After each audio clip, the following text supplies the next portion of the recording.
Hello, in this video I want to show you how to change what people you're interested in for Facebook.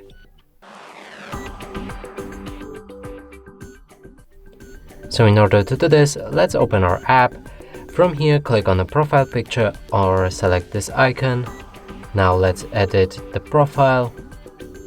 Here scroll all the way down and edit your about info. Scroll all the way down again. And here's interested in, and that add who's you're interested in. Then select which genders you prefer, and you'll be also change it to a specific group of people, so public, friends, and only you. Make sure to save that afterwards, and your profile information will be updated.